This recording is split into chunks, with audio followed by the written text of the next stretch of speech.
Hola, ¿qué tal gente? ¿Cómo están? Bienvenidos a esta nueva clase en la cual vamos a estar desarrollando conceptos acerca de la carga rápida, este circuito fundamental en la hora del análisis para lograr un correcto diagnóstico, ¿sí? La clave siempre es entender cómo funcionan los circuitos, comprender cuál es sus, sus arquitecturas, su nomenclatura, su diseño y de esa forma realmente poder realizar un diagnóstico correcto.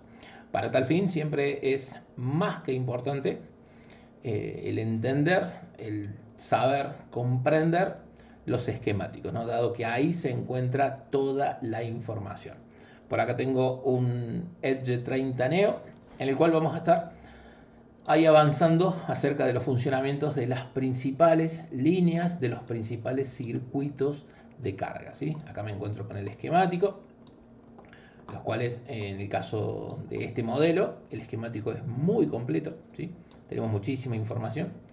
Puntualmente tenemos 80 páginas acerca del diseño de este equipo, ¿no? El Motorola Edge 30. 80 páginas enfocadas en su arquitectura, en su diseño, así que más que interesante es poder aprovechar tanto contenido, tanta información y de esa manera lograr un buen diagnóstico, ¿no? Sobre todo lograr entender cuál es su mecanismo de trabajo, cuál es el diseño que el fabricante asignó a este equipo que se encuentra dentro de un sector de gama alta, ¿no? Gama media, gama alta de Motorola.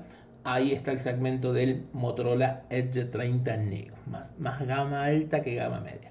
Así que vamos a avanzar un poquito acá con el esquema. Voy a ir directamente hasta la parte de carga. ¿Sí? Acá tengo los bugs, tengo los LDO, tengo el circuito de power estricto y llego finalmente a la carga rápida, que es donde hoy me interesa desarrollar. Lo vengo haciendo en algunas clases. Esto fue parte de un material que presenté en un congreso de Expo Repara hace una semana en Córdoba. Pero queda mucho material, gente. Esto es un tema muy amplio, así que voy a ir avanzando en esos aspectos. ¿Sí? Así que nos detenemos ahí. Carga rápida o charger, full charger. Ese es el título, ¿no? Esa es la idea. Ese es el concepto. Y por acá tenemos el primer circuito de administración y gestión de la carga. U1671. A U1671 lo ubicamos en esta parte de la placa. Les muestro solo para familiarizarlos con el lugar, ¿sí? Esta es la placa frontal, es la cara que vemos apenas desarrollamos el equipo y ahí se encuentra U1671, ¿sí? Ese es el sector donde está. Bueno, acá tengo el equipo. Espero no hacer mucho lío porque tengo varias cámaras, varias cositas. Está justo ahí abajo de un blindaje en este sector. Ahí está el integrado. De hecho, ahí se alcanza a ver con un poco de pasta térmica que le colocó el fabricante. Ese es el sector donde se encuentra U1671, ¿sí? El integrado, uno de los integrados de carga. Atentos a eso, que es uno de los integrados de carga. Les adelanto que este es el principal actor, pero luego tengo otros que se encargan de la gestión de tensión en el doble conector de batería que tiene este equipo, ¿sí? El máster de carga principal y el esclavo de carga principal, ¿sí? A su vez, este equipo también tiene la facultad, la posibilidad de compartir carga inalámbrica, que le llama el fabricante. Bueno, acá hay un concepto en particular. Esto no si bien tiene un factor de inalámbrico, pero en realidad esto es de campo magnético, de campo eléctrico y campo magnético, ¿sí? Pero bueno, no está mal dicho inalámbrico, más allá que el concepto es diferente, ¿sí? Acá tenemos una inducción de campos magnéticos entre un equipo y el otro, que consiste en que apoya un teléfono con el otro y se induce una carga en el segundo aparato, ¿sí? Bueno, así que tenemos un integrado que se dedica justo a esa gestión, pero eso ya es materia de un poquito más adelante el desarrollo de estos accesorios de carga, ¿sí? A mí me interesa primero desarrollar el concepto del principal actor de carga, que bueno, que es justamente, que recién les mencioné, U1671. Ese integrado cumple una función fundamental en el sector de carga, en el sector de inicio. Yo por acá, por ejemplo, les agregué PowerZ para que lo puedan visualizar acá en el programa. Entonces, justamente cuando conecte el equipo, que tengo acá listo, ¿sí? Este equipo que está por acá. Cuando conecte van a ver diferentes eventos. Van a ver los pulsos de la señal de datos en el osciloscopio y también me interesa que vean el comportamiento con el multímetro, dado que en muchos de los casos muchos colegas no tienen disponibilidad en este momento del osciloscopio, que es la herramienta ideal para trabajar. Y si tienen un multímetro, entonces bueno, me interesa que vean el pulso real en el osciloscopio, pero también que noten cuál es el comportamiento con el multímetro. Sí, sería una cuestión como familiarizarlos con una actividad de osciloscopio, pero que también lo puedan visualizar acá en el multímetro, ¿sí? Esa es la idea, así que de esa forma vamos a estar trabajando ahí en profundidad. Bien, gente, avanzamos con esto y vamos con el desarrollo. El desarrollo acá implica lo siguiente: cada vez que tenemos que analizar un circuito debemos comprender nomenclaturas, debemos entender qué es lo que dice el fabricante, ya sea el fabricante del integrado, en este caso lo que tengo por dentro, todo este sector son conceptos del fabricante del integrado, mientras que lo que tengo acá afuera son conceptos del fabricante del teléfono, ¿sí? Entonces tenemos dos escritores, tenemos dos actores que nos brindan información: fabricante del teléfono por fuera, fabricante del integrado por dentro. Y alguien me dirá, ¿cuál es la diferencia? Bueno, la diferencia sustancial es el fabricante del integrado en cada uno de sus pads, en cada uno de sus circuitos, asigna la función, una función específica.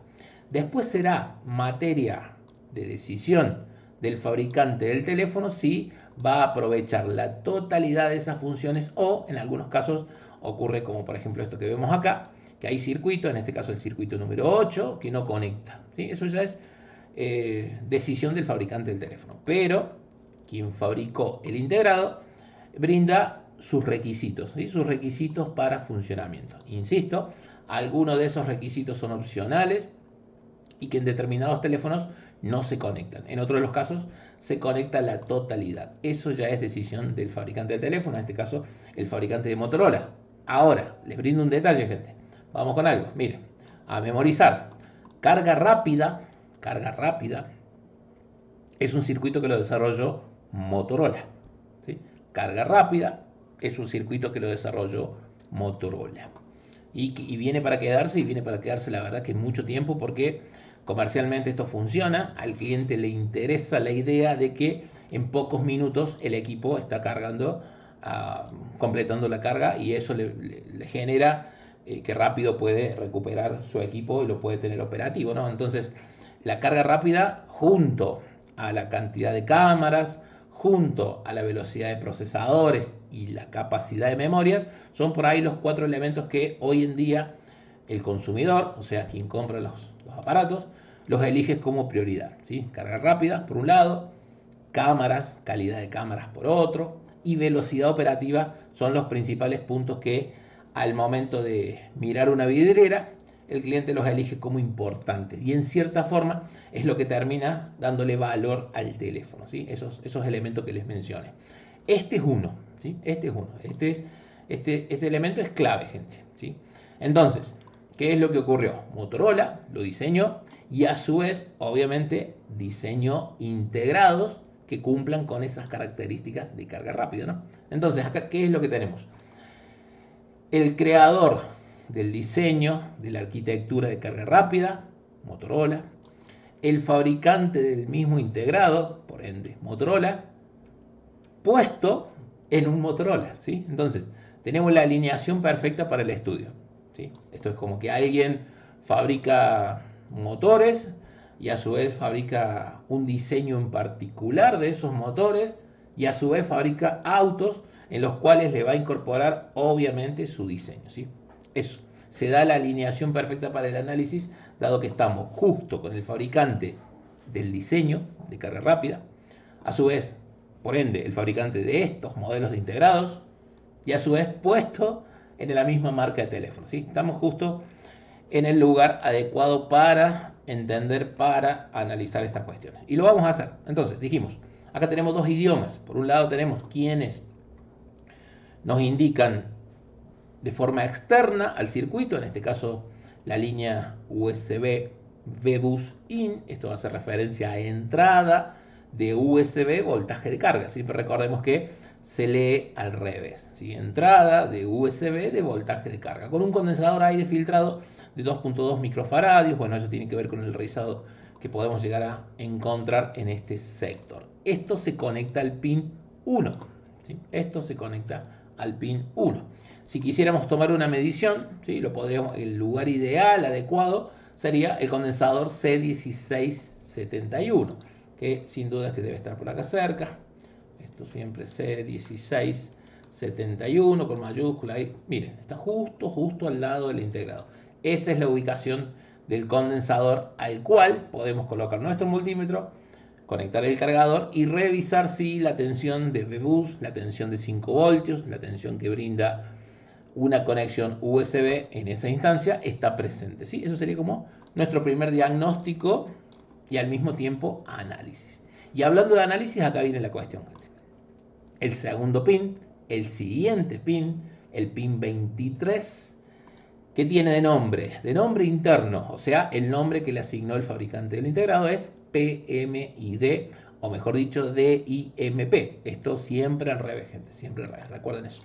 Y por fuera, o sea, ya al momento de ensamblar el equipo, nos encontramos con que el circuito se llama charger, ¿sí? Carga, y a su vez la misma nomenclatura, DIMP. Bien, esto significa desacoplo de intensidad de alta frecuencia. Lo que hace este circuito es, en la medida que se genere algún tipo de rizado por el cambio de estado de diferentes líneas de carga, recordemos que al ser carga rápida tiene diferentes posibilidades, 5 voltios, 9 voltios, 12, etc. Al ocurrir eso, este circuito lo que genera es un desacoplo. Esa D viene de ahí. Es un desacoplo de todo el rizado. Puntualmente lo que genera es una corriente limpia, una tensión de trabajo estable dentro del circuito. Esa es una de las principales características a tener en cuenta. El siguiente pin, bueno, acá tenemos lo que recién les comentaba, el pin 24, no conexión. Y en este caso, este circuito, el circuito de carga SGM 41542, tiene dos versiones, la que finaliza en 41 y la que finaliza en 42. Bueno, ¿qué es lo que cambia entre una y otra? Que la línea B-Bus, en el otro caso, se conecta a este pin, que acá está desconectado, o sea, el pin 24. Mientras que, en este caso, va al 1. ¿Sí? Hay un cambio de conexión solo en esos dos circuitos. O sea, en la versión 1 no va al pin 1, sino que va al pin 24, mientras que en esta versión va justamente al 1. Eso, ¿sí? Eso. Siguiente pin, bueno, pin 4, estadísticas. Cada vez que visualizamos una corriente de carga y esa corriente de carga tiene variables, ¿sí? Tiene variables. Miren, yo por un segundo acá me voy a adelantar y voy a conectar el teléfono, solo para que visualicen Power Z, que es esta gráfica que tienen acá abajo. Y solo para que visualicen el amperaje y ahí el circuito de watts, ¿sí? Solo para que observen eso, lo voy a conectar un segundo. Vamos a conectar por acá, ahí está. Noten que ni bien conecto, se genera una corriente, ¿sí? Una corriente ahí muy baja, 200 miliamperios. Eso obviamente va a aumentar, como lo está haciendo en este caso, 700 miliamperios. Este equipo ocurre que tiene prácticamente la totalidad de la carga. Pero, ¿a qué voy con esto? ¿Notan ese amperaje variable? Bueno, ese amperaje variable en ese punto corresponde al circuito de actualización o al circuito de estadística, ¿sí? Y a su vez, este circuito lo que hace es brindar la información para que luego esto se convierta en porcentaje de carga.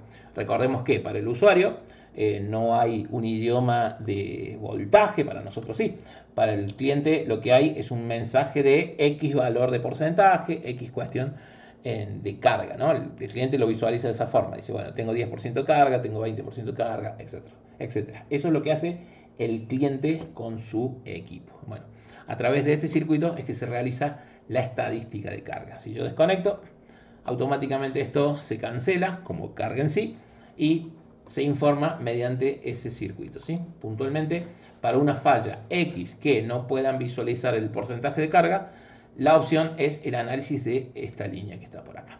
¿Cómo continúa esto? Bueno, con algo fundamental, que va a ser también materia de otra clase, materia de otro estudio, que son las líneas de datos, ¿sí? La línea de reloj, la línea de clock. Esos circuitos son los que informan y comunican al procesador el comportamiento que tenemos en un circuito, ¿no? La línea de reloj, la línea de datos, son mensajes entre procesador y lo que en muchos de los casos en electrónica se denomina como esclavo o periférico, o en este caso un integrado de carga. Bueno, esta nomenclatura que lo que corresponde es a una línea de reloj, SCL, clock, a un tipo de comunicación, hay muchos, ¿sí? Este es 1 y 2 al cuadrado, al momento específico que va a generar una comunicación, en este caso va a ser la full charger, la carga rápida en su sector 2, la carga estricta y nuevamente repite la cuestión de carga. Esto se denomina como el tipo de carga, el efecto de la comunicación y el reloj de la misma. Ambos trabajan en conjunto, tanto el reloj como los sectores de datos trabajan juntos. Estas líneas se necesitan mutuamente, ¿no? Son unos estados de pull-up que luego van a generar un estado lógico y que con esa forma va a ser un mensaje que va a utilizar entre el procesador y en este caso el periférico. Eso es bidireccional, por eso es que ahí vemos solapado, doble flecha en doble sentido, ¿no? Esto es bidireccional la trama de datos. ¿Sí? Mientras que el reloj solo está presente y va a ser quien va a marcar los tiempos entre lectura y escritura de esos mensajes. Seguimos por acá, pin 9, ¿sí? Esto significa enable de carga, esto significa habilitación de carga y el modo que tiene es una habilitación negativa, o sea, este circuito permanece en un estado alto, estado de 1.8 voltios, estado alto, y cuando el cliente coloca el cargador, esto pasa a un estado bajo, ¿sí? Estado bajo me refiero a un cero lógico, o sea, si midiéramos este circuito encontraríamos en el multímetro 1.8 voltios, que de hecho acá se los muestro, este 1.8 que viene de acá, Charger Enable, ¿sí? Y ese valor, ni bien el cliente coloca el cargador, pasa justamente a lo contrario. Es decir, pasa a un cero lógico, esto de 1.8, coloco el cargador a 0. ¿Sí? Y eso está bien, esa es la arquitectura que tiene este circuito en ese punto. Luego, un elemento clave que existe acá, que justamente trabaja de forma contraria, ¿sí? Que es la línea de interrupción, los circuitos que en este caso cuando pasa un estado bajo, lo que hace es dejar de cargar, o sea, son justamente opuestos porque este trabaja como una interrupción. Finalmente, de este sector encontramos lo que hoy les voy a mostrar con el osciloscopio, que son las líneas de datos positivos, datos negativos, creo que la mayoría están familiarizados con esa cuestión, y son los que en muchos de los casos, muchos colegas miden una caída de tensión con algún dock test en el puerto USB. ¿Sí? Recuerden que la caída de tensión lo único que les dice, la única información que les brinda, es que si un punto se conecta con el otro, es decir, si el lado de datos negativo conecta con el circuito de carga, si el lado de datos positivo también lo hace en conjunto con el procesador, etc. Pero lo único que habla, lo único importante de esa lectura es saber si el punto A se conecta con el punto B. Solo eso, gente, solo eso. No es un diagnóstico absoluto medir caída de tensión. Simplemente les informa que el punto A se conecta con el punto B. Solo eso. Ahora por eso me interesa mostrárselos con el osciloscopio para que puedan ver cuándo los datos sí están presentes, cuál es la imagen y cuándo no están presentes acá en el oscilograma. ¿Sí? Más que nada para que vean el comportamiento con el multímetro. Esa es mi idea. Seguimos por acá. Bueno, nos encontramos con más circuitos. En este caso tenemos un circuito de no conexión. Y acá ocurre exactamente lo mismo que les mencioné hace rato. Estos circuitos que no conectan en este modelo, sí lo hacen en el otro. ¿Sí? Este termina en 2, la extensión 2. El otro termina en extensión 1. Nos vamos al pin 10. ¿Sí? El pin 10, esto tiene que ver con un enabler, ¿sí? Una habilitación de carga rápida. Todas las habilitaciones de carga rápida lo que hacen es cancelar la función de este integrado y asignarla justamente al que al principio de la clase le estuve comentando, que es quien se encarga de compartir la carga inalámbrica. Llamémosla inalámbrica, pero esto en realidad tiene otro concepto. Pero, en fin, lo que va a hacer ese integrado es poner en marcha a este otro administrador que trabaja con, bueno, un bobinado, hay que generar un campo eléctrico, un campo magnético, que se propaga, etc. Y que a su vez repercute en otro bobinado e induce una eh, carga eléctrica, ¿sí? Esa es la característica. Bueno, entonces, ¿cuándo es que funciona? Justamente cuando el cliente va a configuración y elige su teléfono como cargador inalámbrico. Bueno, acá esto pasa a un estado lógico bajo y por ende se cancelan todas las funciones del integrado para darle el paso al otro integrado que recién les mencioné. Por eso es que estos circuitos son enabler de carga directa. Por acá, ¿qué es lo que tenemos? Bueno, la activación y comunicación con la batería, ¿sí? Esto lo hace con el transistor, un transistor ubicado ahí en la batería. De acá viene la terminología Q. Básicamente es activación negativa, encendido de transistor negativo, pone ahí su drenador a trabajar. Obviamente requiere que la batería esté colocada en el dispositivo, si no esto no va a funcionar. Y de esa manera se da un OK. Este es otro circuito de visto bueno, que podríamos decir es otro circuito que a partir de su actividad, de su conexión con la batería, va a iniciar el proceso de carga. Lo podríamos llamar como un requisito de carga a ese circuito. Y eso también tenganlo ahí en cuenta, dado que cuando la batería no está presente en el equipo, cuando no se conecta con su drenador, cuando no se conecta con su transistor ubicado acá en el regulador interno de la batería, bueno, no va a cargar el equipo. Así que eso también tenganlo en cuenta. Pin 11, bueno, algo fundamental que tiene que ver con la temperatura. Siempre que visualicen terminologías con la letra T, tengan grandes posibilidades, tengan la idea de que esto es termistor, esto es control de temperatura y justamente ese es el sistema térmico que se conecta con todos los integrados de carga, ¿sí? No solo con este, sino que con todos los integrados de carga. Y bueno, es la regulación, es la gestión de control de temperatura de todos los integrados de carga. Pin 14 y pin 13, bien, acá llega justamente el lado positivo de la batería. Si le damos seguimiento, noten que este circuito es directo de baterías, es decir, acá está presente el circuito positivo de batería. En la siguiente etapa, pin 16, pin 15, bueno, tenemos la conexión de quien está informando el switcheo de carga, los pulsos de carga. Acá tienen la retroalimentación del integrado justamente para informar qué es lo que está ocurriendo a la salida del circuito SW, ¿sí? A la salida del circuito de carga debe ser informado justamente para ser controlado. Bueno, y ahí es donde lo hace, ¿sí? Se cuelga, vamos a decirlo así bien cotidiano, se cuelga a la salida de carga, ¿sí? Yo les muestro que esta ya es la línea BPH Power, es el voltaje ya de sistema propiamente, y a través de esa conexión el integrado procesa, el integrado regula, el integrado tiene información de qué es lo que está ocurriendo con ese sector. Esto es fundamental, gente, porque cuando esto no ocurre es donde vienen los problemas de baterías hinchadas, falsas cargas, etcétera, etcétera, etcétera.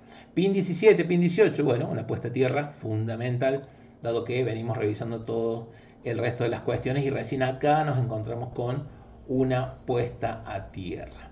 Más circuitos de regulación, más circuitos de trabajo, más conexiones, de desacoplo, de actividades, ¿sí? Y acá, bueno, un actor fundamental, pin 21. Pin 21, la línea BTST, es puntualmente el driver, puntualmente el controlador de este switcheo, ¿sí? Ese circuito es clave y, bueno, finalmente llegamos a quien realiza una tarea fundamental en conjunto condensadores, en conjunto inductores, que es el circuito de llave, el circuito de switch, la modulación por ancho de pulso de carga. Esto va a aumentar o disminuir en base a la carga de trabajo del equipo. ¿Sí? Ahí le podemos dar un recorrido general a una arquitectura de carga, insisto, muy resumido, muy simple, un lenguaje cotidiano para que esto se empiece a procesar. ¿Sí? Esto, de cada uno de estos circuitos que les mencioné, ¿en cuánto? 10 minutos. Bueno, de cada uno de estos circuitos tenemos a su vez fácil 30 minutos por circuito para analizarlo en su estructura general, para entender bien qué es lo que hace. Obviamente estaríamos hablando de una clase de 6 horas, ¿sí? Y solo enfocada en un circuito. Yo les adelanto que por ejemplo estudié las hojas de datos completas de estos integrados y las mismas son aproximadamente 80 páginas en las cuales solo se habla de un integrado específico. ¿Sí? Imagínense hasta dónde se puede llegar a esta cuestión. Pero lo que hice ahí fue resumir cada uno de esos circuitos, tener en cuenta cómo es que trabajan, tener en cuenta qué es lo que hacen. Cuando uno se empieza a familiarizar con esto, después puede ir en profundidad. Después decir, bueno, cuando hablo de un driver, hablo de un controlador, ¿de qué forma controla? ¿De qué forma le brinda los ajustes necesarios para que el integrado procese una determinada salida? ¿Cómo lo hace? ¿En qué frecuencia? ¿En qué tiempo? ¿Para qué? Etcétera. Tenemos un mundo ahí, gente. Insisto, la idea es familiarizar y justamente para familiarizar lo que se necesita es una estructura así, primaria. ¿Sí? Esto es una estructura primaria de un circuito de carga rápida. En cada uno de esos puntos hay una actividad, hay una cuestión y hay un porqué. Bien, para reparar placas a nivel electrónico, para reparar fallas de carga, que ya no son simplemente un cambio de un pin o una limpieza de un puerto, ya no es eso. Bienvenido sea que les toque, pero la idea es que un colega esté preparado para no solo una limpieza en el conector, no solo un reemplazo de una subboard o un pin de carga. Ya con eso, gente, van a poder reparar un cierto porcentaje. Estos equipos utilizan, como les acabo de mostrar, varios integrados, varias gestiones para realizar varias funciones. ¿Sí? Entonces, ya son más los actores que tenemos acá en juego y que obviamente para poder dar solución necesitamos al menos tener una noción básica de cómo es que trabaja.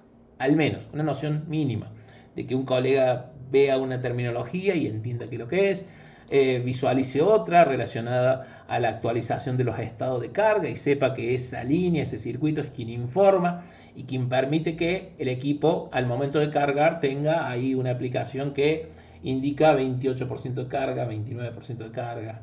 En la práctica real, este circuito lo hace cada 256 microsegundos. La estadística es cada 256 microsegundos. Es una locura de tiempo. Es una locura de tiempo que envía datos, ¿sí?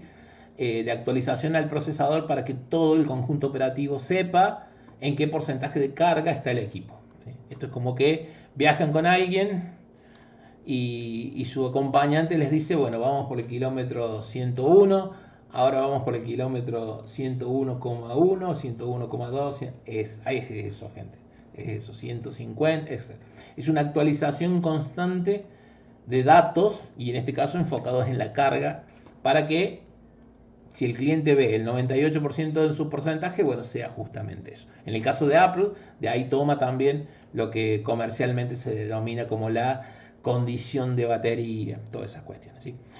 A su vez, bueno, hago un repaso rápido, cuestiones de datos, ¿sí? Fundamental, ningún integrado trabaja aislado, ningún integrado de este tipo trabaja de forma automática y realiza cualquier tipo de función. Lo que hacen estos integrados siempre es recibir información. La información que reciben es de parte del procesador. ¿Sí? Y a su vez el procesador también los escucha, porque estos integrados tienen facultades disponibles que en caso de algún tipo de alerta, alerta por temperatura, alerta por X, humedad, cargador incompatible, cable incompatible, etcétera, etcétera, etcétera. En caso de algún tipo de alerta, este integrado tiene la facultad de responder que bajo esas condiciones no va a cargar. ¿Sí? Eso está dentro del diseño y es parte y es una norma de seguridad que tiene a su vez para poder desempeñarse correctamente. Lo que encontramos después, bueno, son estados altos, estados bajos, que básicamente informan y a través de la doble actuación de los mismos se dan los requisitos de carga. ¿Sí? Si esos estados se cumplen, si un estado alto pasa a un estado bajo, si un estado bajo pasa a un estado alto, de una línea de interrupción o de una activación de carga, se dan las condiciones. Y estos son condiciones, condiciones de carga que cuando no están presentes, por más que cambien integrado, por más que cambien subboard, por más que cambien flex mainboard, etc., no lo van a poder solucionar, gente, sino tienen en cuenta que acá hay una serie de estados, una serie de condiciones que el integrado solicita para que se cumpla una carga correcta. Entonces, eso también son cuestiones a tener en cuenta. Voy resumiendo, líneas de datos, esto ya está muy familiarizado, esto es de la vieja época de los circuitos de carga, en los cuales encontramos VBus, datos negativos, datos positivos, identificación y GND. Esto es muy de la época, gente, pero ya está familiarizado con el conjunto técnico, entonces básicamente todos saben que es una transferencia de datos entre el puerto USB y la memoria, o viceversa, entre la memoria y el puerto USB. ¿Sí? Es una trama de datos, que es lo que les voy a mostrar para que lo tengan ahí presente. ¿Sí? Por acá abajo lo que vimos, bueno, las posibilidades de circuitos de no conexión, y a su vez acá alguien importante que tiene la facultad de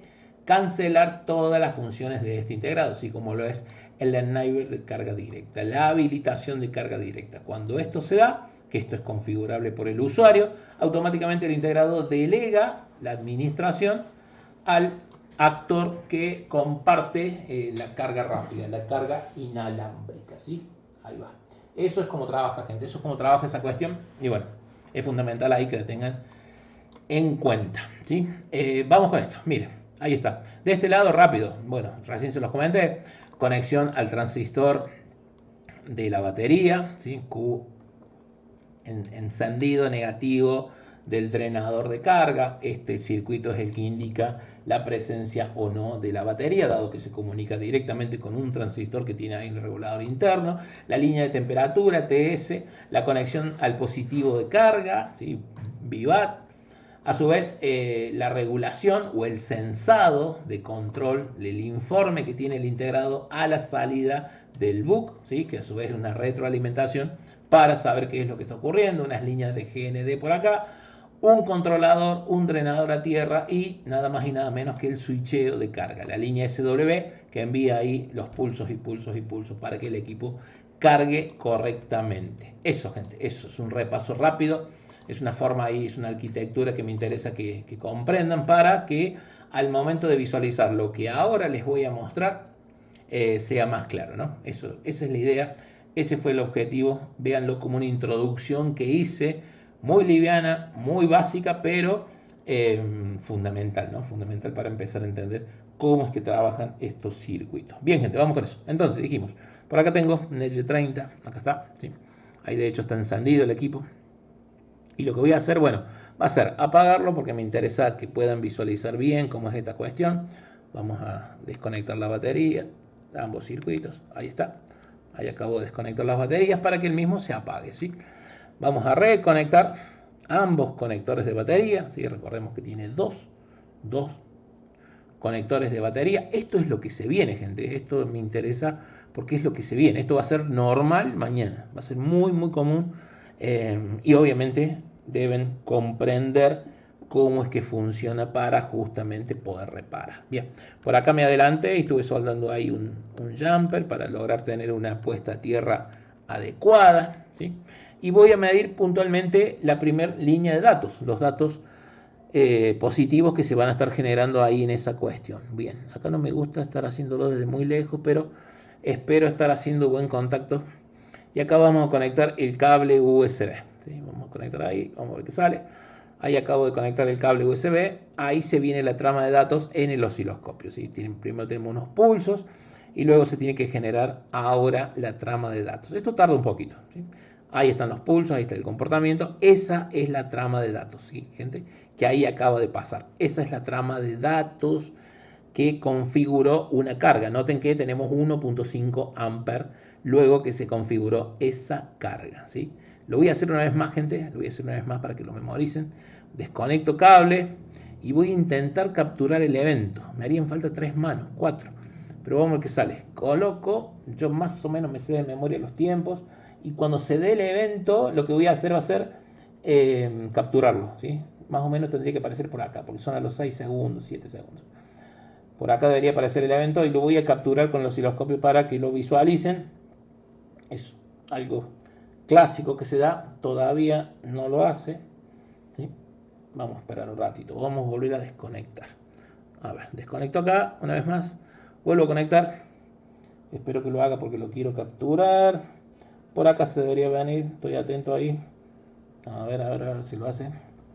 Esto es clásico, que cuando uno quiere capturar algo, el tipo dice no. Ahora no.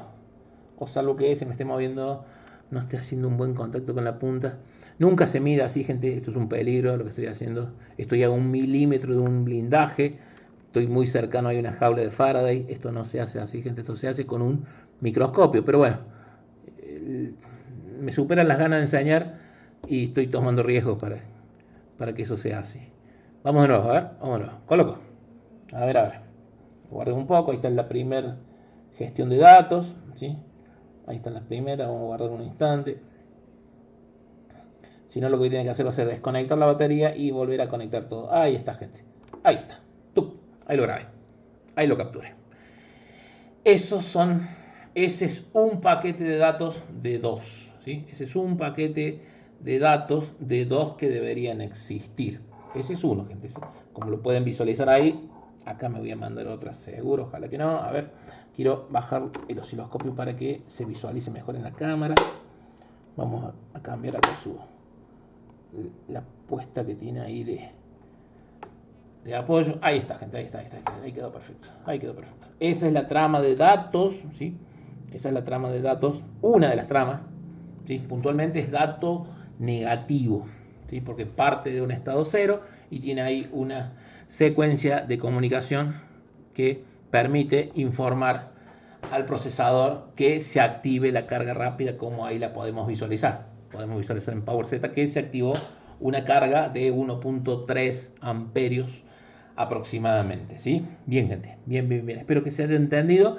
Ahora quiero que vean lo mismo con el multímetro, ¿sí? Para quien no tiene el osciloscopio, bueno, quiero que vea lo mismo con el multímetro. Voy a retirar ahí osciloscopio y me interesa que vean el comportamiento del mismo circuito que observaron recién, el mismo, pero quiero que vean cómo es que se dan unos valores de voltaje interesantes en el multímetro, sobre todo cuando ya vimos el comportamiento en el osciloscopio. ¿Sí? Recuerden que si no lo ven primero en el osciloscopio, no van a saber qué es lo que está bien. Este equipo funciona perfecto.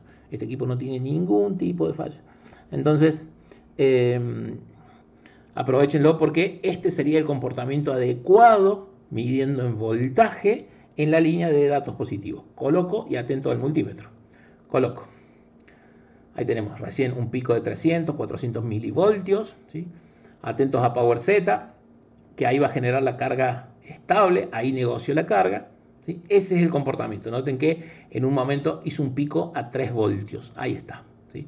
Luego que generó la trama de carga adecuada, luego que se informaron y que negociaron, establecieron entre procesador y periférico una carga estándar. Bueno, en la línea de datos positivos encontramos 3 voltios y eso es normal, gente. Eso es normal. Quería que pudieran visualizar eso para que se acostumbren a ese tipo de eventos, ese tipo de cuestiones. Retiro el puerto USB y esto cae a 0. ¿Sí? Retiro el puerto USB y cae a 0. Lo vuelvo a conectar, mismo circuito, datos positivos, coloco. Atentos a esto.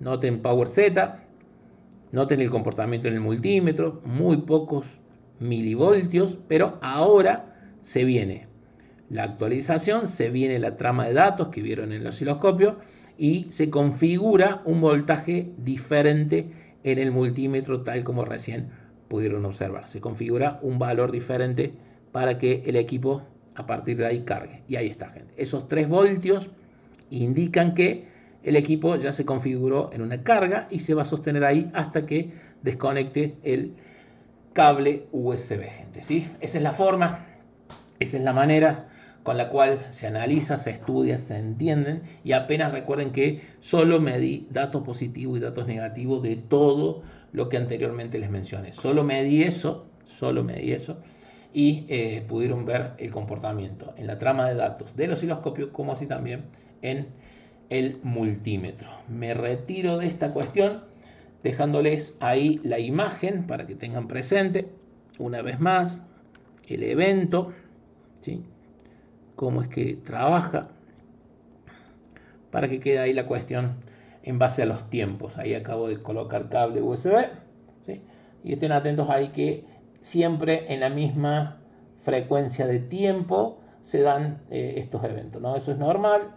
Ahí está, ahí lo capturé, ahí quedó en el osciloscopio ese comportamiento. ¿Sí, gente? Esos 3 voltios que son justamente estos que están acá. Noten que mi ajuste está en 0, ¿sí? Y luego genera ahí una actividad X, que es la que pudieron ver con el multímetro, ¿sí? Datos y luego esos 3 voltios, que es normal, que es parte del circuito, para que justamente todo trabaje correctamente.